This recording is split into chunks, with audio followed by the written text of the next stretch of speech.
Drobzek was an old alien scientist from the Theran Empire. His skin was dark green, covered in rough scales, and his 4 yellow eyes blinked slowly under the lab lights. He had studied alien biology for over 300 years. But nothing had ever shocked him like this. He stood alone in his deep lab, hidden under the mountain ice of planet Corin. Far away from the eyes of the Galactic Council, here, he worked in secret, studying the DNA of a species that many feared. Hated and misunderstood humans. The humans were captured during a border raid. Kept in cells under heavy guard. Most aliens called them dangerous, wild, and too emotional. But Drobzek had another idea. He believed that humans were something else entirely. He just needed proof. That day, the lab was cold. Machines humming softly as Drobzek loaded a human blood sample into the analyzer. He looked through the microscope, expecting the usual patterns, but what he saw made his heart skip a beat. The DNA was glowing, active, moving in strange and powerful ways. It was repairing itself faster than any species he had ever seen. He zoomed in closer and began to compare it with the DNA from other species stored in the database. Out of 300 known intelligent species in the galaxy, none came close to what human DNA could do. It bonded with other alien DNA types, easily adjusted to radiation, cold, heat, gravity shifts, and even toxic air. It didn't just survive, it thrived. Drobzek whispered to himself, impossible. He checked again and again. Each test confirmed the same truth: humans were the most fertile, the most adaptable, the most dangerous reproductive species in the galaxy. He ran a test using DNA from a Dalkari female mixed with the human sample. The result showed a full embryo formed in simulation within 17 minutes. No other cross-species test had ever done that. Normally, hybrids were unstable or impossible. But with humans, it was easy, too easy. His long fingers trembled as he typed notes into his system. Human DNA is not just reproductive, it's aggressive, powerful, and dominant, he wrote. If left unchecked, they can overtake entire populations within a few generations. Suddenly, the room lights turned red. A loud siren echoed through the lab. Warning, cell breach detected, the AI announced. Drobzek spun around. Panic rising in his chest, he rushed to the security screen, and what he saw made his mouth go dry. One of the human prisoners had escaped. It was the female, the soldier, the one with sharp eyes who never spoke. Her name was Sergeant Mia Torres. She was highly trained, and now she was loose in the facility.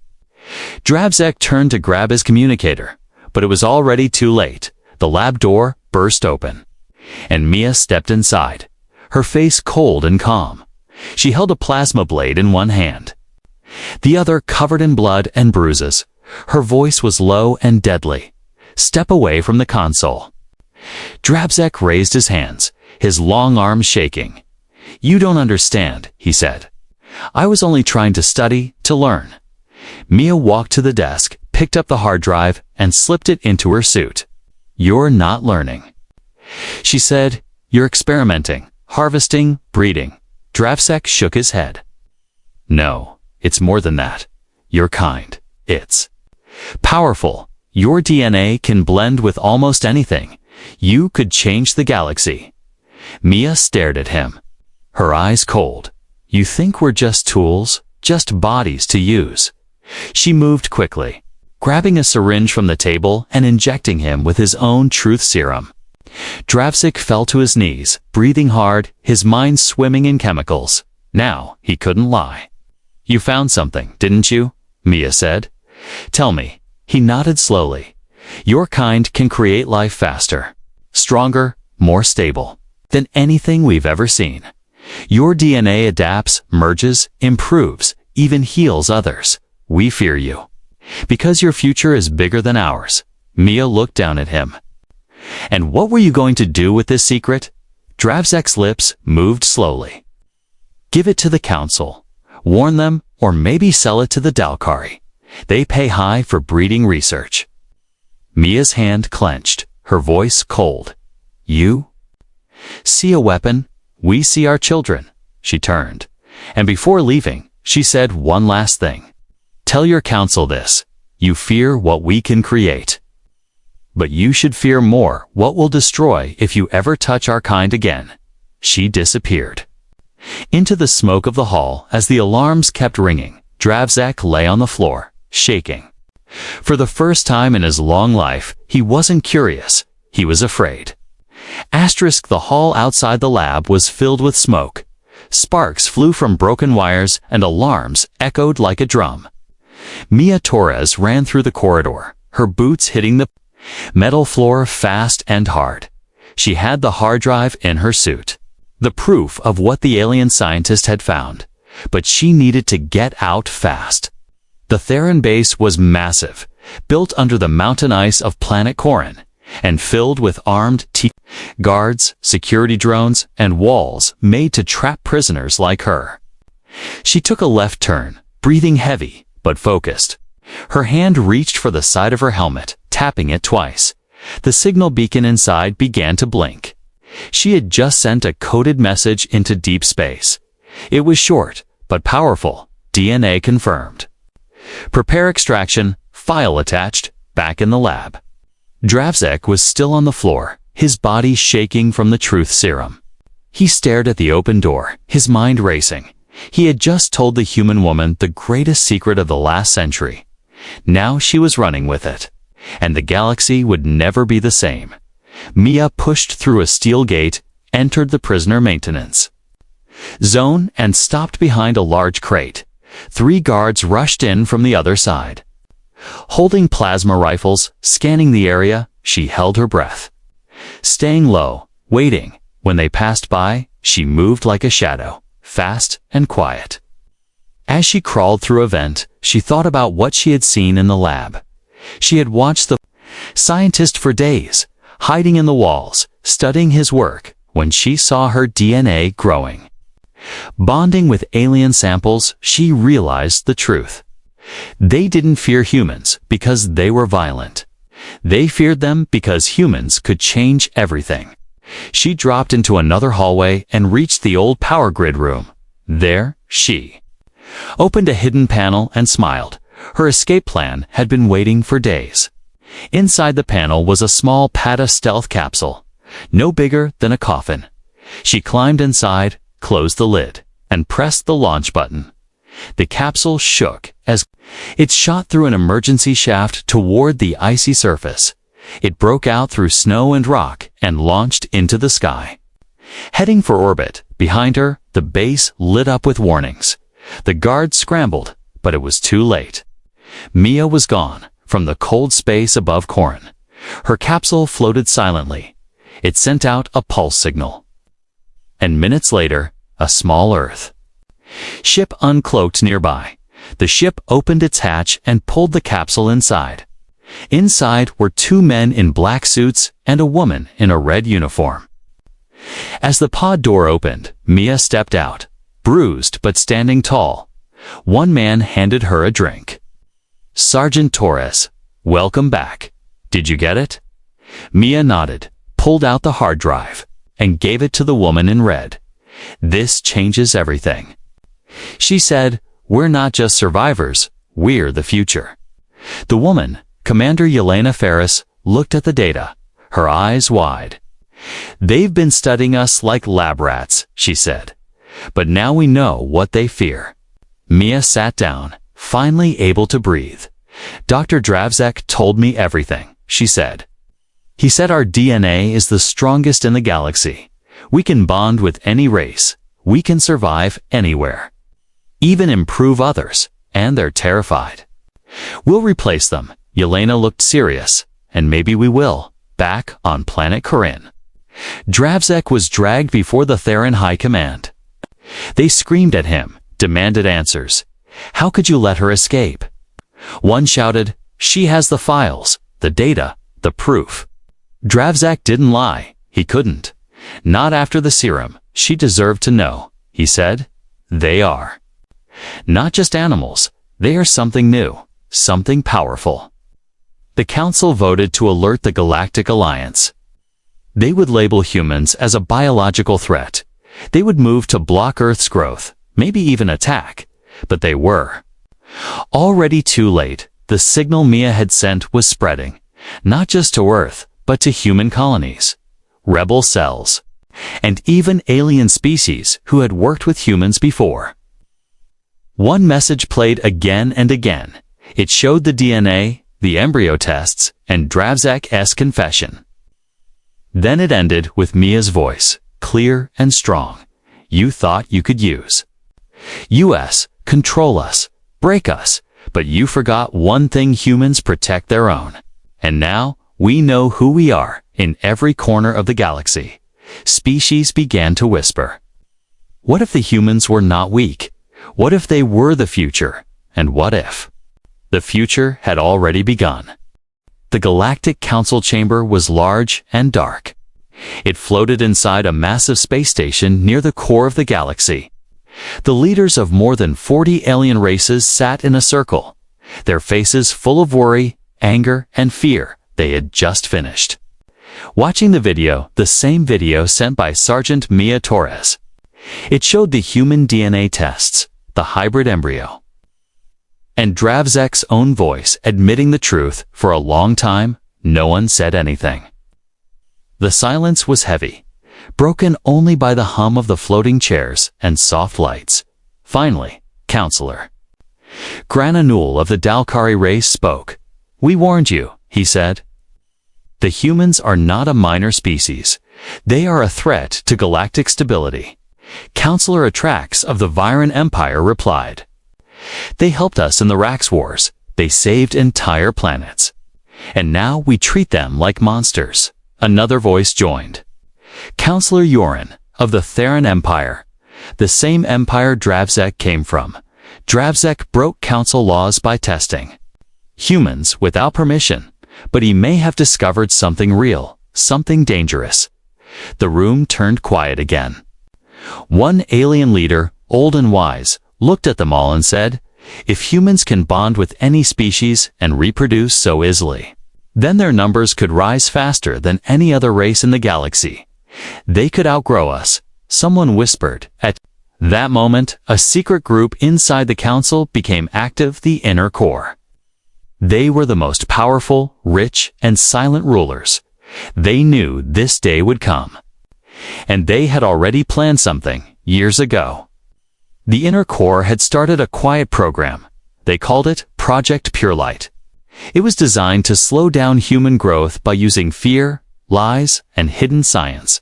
They controlled information, blocked human settlements, and watched human births across colonies. But now, with Mia's video spreading, their secrets were in danger. In a dark office deep below the council chambers, one Inner Core member named Malvek watched the video again. He was calm, smart, and always 3 steps ahead. He turned to his assistant and said, the galaxy will panic, and when it does, we'll offer the solution. His assistant asked, what solution? Malvek smiled, control, the same way. We always do. We'll declare humans as a Class 5 biothreat, the highest level, and then we'll start removing their colonies quietly. Meanwhile, on Earth, in a secret underground base under the Andes Mountains, Commander Yelena Ferris stood before a group of top scientists, leaders, and soldiers. Sergeant Mia Torres was there too, sitting quietly as her video played for the 100th time. Yelena turned to the group and said, we are no longer hidden. The galaxy knows what we are. The council may act soon, and we need to be ready. One scientist raised his hand. Commander, what if we use the fear against them? Everyone looked confused. The scientist explained. They fear our DNA, right? What if we let them see more, not violence, but life, growth, peace with power? Mia added. They want to label us dangerous, so let's show them that we're unstoppable, but not evil. Yelena nodded. Operation Shieldborn is now active. We will contact every colony, every ship and prepare for both war and peace. Back at the Galactic Council, the vote was close.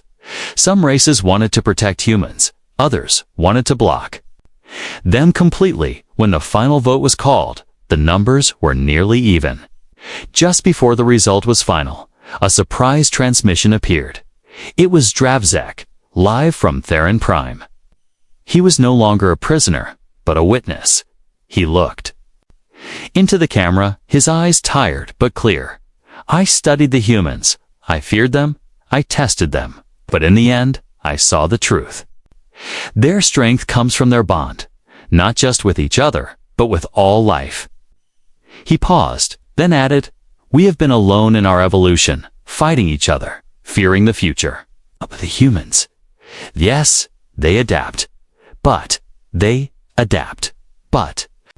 they also carry something we lost. They care, they love, they fight for more than power." The chamber fell silent again. The vote was put on hold later that day. The inner core met in secret again.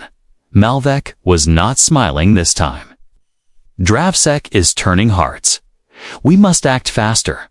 We need an incident, something that makes the galaxy fear them again.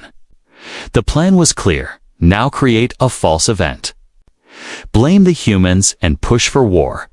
They called it Operation False Seed. But what they didn't know was that Earth had spies too, and those spies were listening.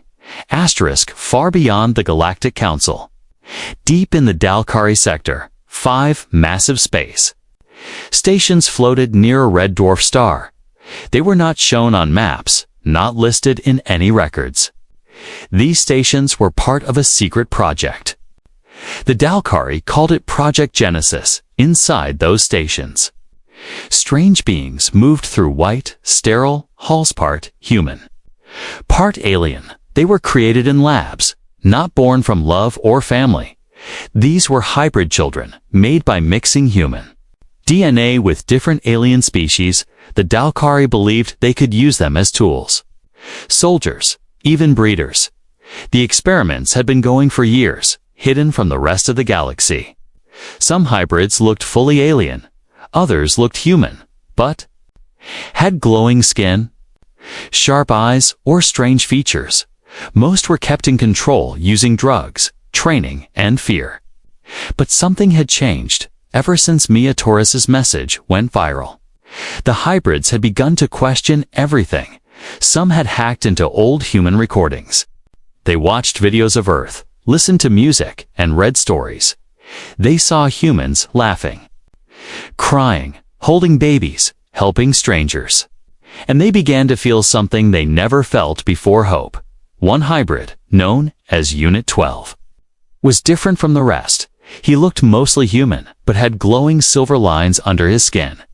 He was smarter, faster, and more curious than the others. And he had dreamed strange dreams of forests, oceans, and stars. He had been told his life had no meaning except to serve the Dalkari, but deep inside he felt something burning. He wanted more. He wanted freedom.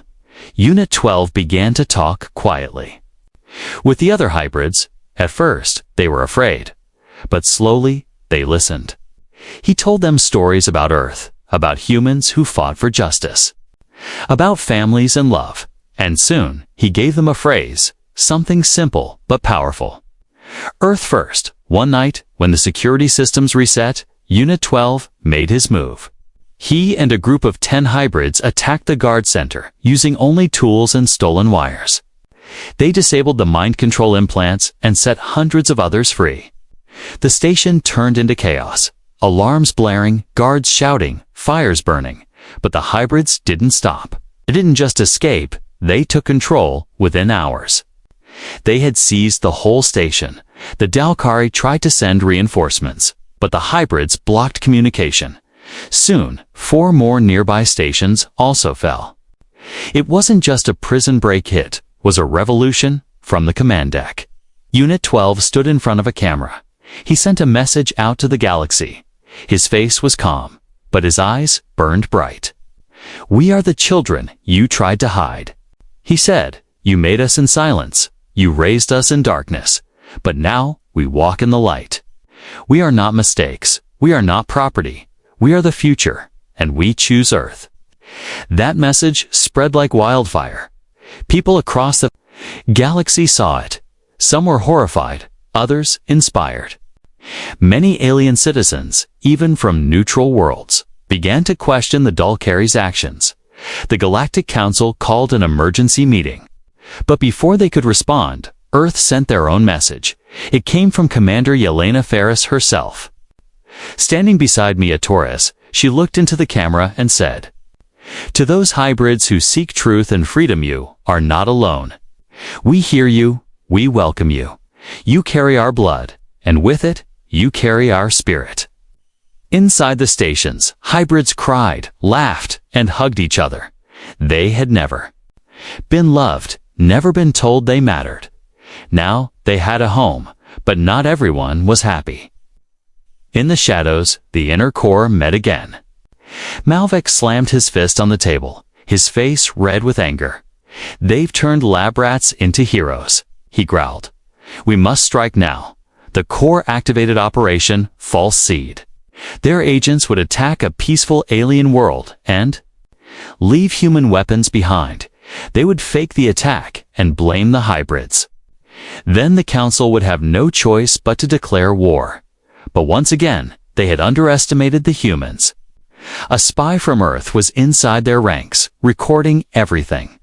And that recording would soon reach the stars. The stars above planet Harkin glowed red. Below them, a small Earth stealth ship floated silently near the edge of the system. Inside, Commander Yelena Ferris stood over a holographic map, her eyes sharp. Beside her was Sergeant Mia Torres and a new face Unit 12, the hybrid leader who had freed thousands. Operation Nestfire was ready. It was not a war plan. Not in the old sense. It was a rescue, a mission to bring back those who had been used. Hidden and abandoned, Earth had decided that if the galaxy feared their strength, then that strength would be used to save, not to destroy. Their first target was a secret Dalkari lab hidden under the sands of planet Harkin. The lab still held hundreds of hybrids, some just children, others still trapped in testing tubes. Commander Ferris turned to the team, her voice low but full of fire. "This isn't just about DNA or science," she said. "It's about family. It's about bringing them home." The ship dropped through the atmosphere like a shadow. Landing silently, the human team slipped out. Dressed in stealth suits, eyes glowing with night vision, Mia led the front, Unit 12 by her side. They moved fast through the facility, disabling guards with non-lethal tech. No killing, no fear, just precision. Each door opened, revealed new horrors, metal cribs, genetic scanners, small bodies inside glowing tanks. But one by one, they shut those machines down. One by one, they pulled children into their arms. The hybrids didn't cry. They just stared, confused but trusting. No one had ever come for them before. Mia held a young girl with silver eyes and tiny wings on her back. The girl looked up and whispered, "Are you real?" Mia smiled. "Yes, and I'm taking you home." By the time the Dalkari realized what was happening, it was too late. The Earth team had freed over 300 hybrids. They escaped into the sky, gone before the sirens. Finished ringing across the galaxy, similar missions began. Earth wasn't just rescuing, they were exposing. Each raid brought more proof, more survivors, more truths. Soon, thousands of hybrids were safe in Earth's hidden colonies. Doctors treated them, teachers taught them, soldiers trained them. They were no longer mistakes. They were sons and daughters of two worlds. Unit 12 became more than a leader. He became a symbol. In broadcasts, he stood beside human leaders and said, "We are not accidents. We are bridges, and Earth is our home." The Galactic Council struggled to respond. The inner core pushed hard to label Earth a threat, but every time they spoke of danger, Earth released more videos of rescued children laughing, learning, and living. And then, something unexpected happened. On a small moon in the Krell system, an alien family stepped forward. They had adopted a human hybrid girl, hidden her for years, and raised her as their own. Now they came forward, saying, "She changed us. She made us better." Other stories followed. Aliens who once hated humans now defended them. Not because of war, but because of love. Earth's actions were changing hearts faster than any army could, but behind the smiles, they were still preparing. Because they knew the core wouldn't stop, back on Earth, in the Andes base. Commander Ferris met with the top Earth generals. "We've shown them who we are," she said. "Now we prepare for when they try to crush us anyway." Earth's new defense plan was ready. It wasn't about numbers, it was about unity.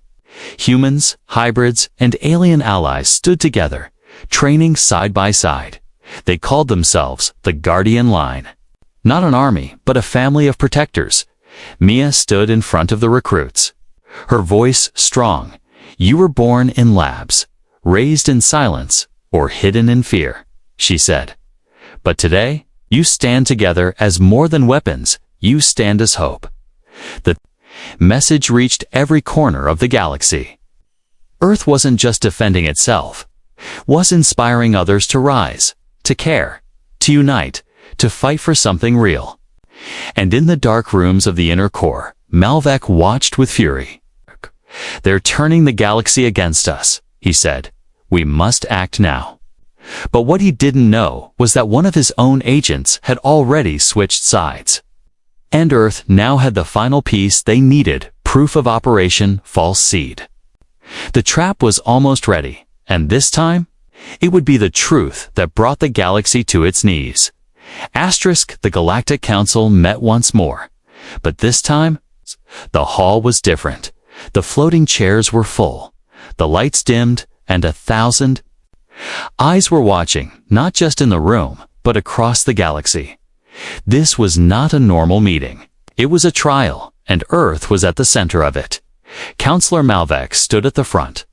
His long black robe shining under the lights, he spoke with a deep voice, loud and full of warning. "The humans have become a threat to balance." He said, "They are spreading, adapting, creating life with no limits. They are dangerous, some." Council members nodded, others stayed quiet. But before the vote could begin, Commander Yelena Ferris entered the chamber. She wore no armor, no weapons. Just a simple gray uniform with the Earth insignia on her chest. She stepped to the center, calm and fearless. "I stand before you not to defend Earth," she said, "but..." To reveal the truth, she lifted a small device and a hologram appeared. The room went silent as a video played. It showed secret footage from inside the inner core's meeting room. It showed Malvek giving orders. "Fake an attack, blame the humans, light the fire before they win the hearts," he said in the recording. Gasps filled the chamber. Council members turned to Malvek, their faces twisted with shock and rage. Commander Ferris continued. "This was Operation False Seed. Planned to fake a human attack on peaceful alien worlds. They wanted war, not peace." Next, another video played. This time it was Dravzek, speaking live from a peaceful colony. "I was one of them," he said. "I believed in control, in fear, but the humans showed me something more. They fight for family. They protect life, not destroy it." A final video played children, hybrids, laughing in a human colony. Going to school, learning, painting, smiling. Then one little girl looked at the camera and said, "I'm not a weapon, I'm a kid." The chamber went completely still. No one moved, no one spoke. Then, a voice came from the council seats. It was Counselor Etrex of the Viren. He stood up and said, "We were wrong. The danger is not in human strength, it's in how we feared." Their love, other leaders stood, one after another, speaking in support of Earth. Even some who were silent before now spoke loudly. The tide had turned. Malvek tried to speak. But no one listened. Guards surrounded him, pulling him away. His fall was fast and silent. Now came the final vote, not to punish Earth, but to decide what happens next. Would humans be accepted fully into the Galactic Council, not just as a member, but as a protector of life? The vote began. One by one, the lights turned green. Yes, yes, yes. Finally, the last light blinked, and the screen glowed green. The vote had passed. Cheers filled the chamber, not just from Earth's allies, but from those who had once doubted. Commander Ferris nodded once, then stepped back. Her mission complete. Later that day, in a private room, she met with Mia Torres and Unit 12. They sat around a small table, drinking warm tea. Tired but smiling, "We did it," Mia said. "We turned their fear into respect." Unit 12 looked at the stars through the window. "They feared us because they didn't understand," he said. "Now they want to learn," Yelena replied, "and we'll teach them. Not with weapons, but with truth, across the galaxy." News of the trial spread fast. Colonies cheered, hybrids danced in the streets, and alien worlds sent messages of peace to Earth. It wasn't just a political win, was a moment in history, a moment when truth was louder than fear. But Earth was not foolish. They knew peace was fragile. So they continued building their defense, not out of hate, but out of duty. The Guardian line grew. Humans, hybrids, and aliens, trained side by side, not to fight wars, but to protect peace. The galaxy had changed forever, and Earth stood at its center, not as conquerors, but as guardians. The stars above Earth were brighter than ever. Ships from across the galaxy now entered Earth's orbit, not for invasion, but for peace. Banners from dozens of species flew beside Earth's blue and green flag. On the surface, cities buzzed with excitement, and people walked freely with aliens and hybrids beside them. In the capital of New Geneva, a massive gathering took place. It was the day of recognition, the first celebration after the Galactic trial. Commander Yelena Ferris stood on a platform in front of millions, her voice broadcast across the stars. "Today, we do not celebrate victory," she said. "We celebrate understanding, unity, and life." Beside her stood Sergeant Mia Torres, now a global hero, and Unit 12, now officially named Ambassador Kale. They represented something new, not just human courage, but the future of life in the galaxy. As the speech ended, the crowd cheered. Fireworks burst in the sky, mixing with the light of peaceful ships hovering above. But something even more important was happening in a quiet hospital nearby. A child was being born, not just any child, but the first galactic child, born from a human father and a Viren mother. Her skin glowed softly, and her eyes shimmered like galaxies. Doctors and nurses stood in silence as the baby took her first breath. No machines failed, no genetic collapse. She was healthy, strong, and full of life. When the news spread, the galaxy watched in awe. This child became a symbol, proof that two species, once divided by fear, could now create something beautiful together. The Galactic Council declared the child as a universal citizen. The first of her kind, a monument was built in her name, not made of stone, but of light and stars. It floated in space where all could see it, blinking slowly, a reminder of hope. Ambassador Kale visited colonies across many planets. He spoke to hybrids, orphans, and even those who still feared humans. In every speech, he said the same simple words: "We are not born to destroy, we are born to build." Mia Torres was promoted to Guardian General. She led a new force that trained humans, hybrids, and aliens to work together, not just for defense, but for rescue, rebuilding, and peacekeeping. The Guardian line became more than soldiers. They were teachers, builders, healers. They went into war-torn planets and brought medicine, food, and safety. Even the Theran Empire, once silent and fearful, invited Earth to build a shared research station. Dravzak returned to science, this time by choice. And with full respect for life, he published a new book called Life Beyond Limits. It became a bestseller across 10 systems. In the book, he wrote, "I once feared human DNA. But I now understand it was never just about biology. Their strength is in their love, their endless will to protect life." To adapt and evolve with kindness, Earth began to change too. Children learned alien languages in school. Hybrids became teachers and engineers. And cities grew to welcome all life forms. One park in New Geneva was named Unity Garden. There, children of all species played together, laughed together, and never once asked about race or planet. To them, this was normal. But Earth never forgot the journey.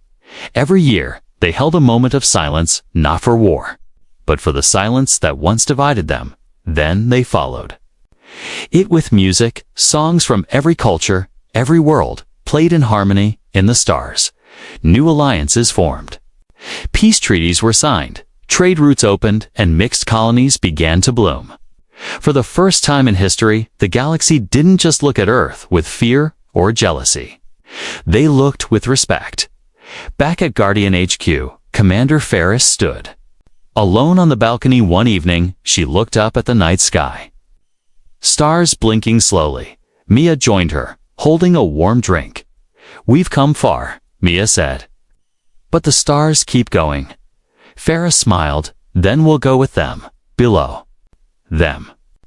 A group of young cadets trained under soft lights. Some were human, some alien, some hybrid, but they all moved as one. The future had begun. And it was brighter than anyone had ever imagined. A voice echoed across Earth, and the stars carried. By satellites and light waves, it was the voice of the galactic child. Older now, standing before the next generation. "We are not many species anymore," she said. "We are one family, born of hope, raised in peace, and united by love." And in every heart, across every world, the words were whispered back, "We are one."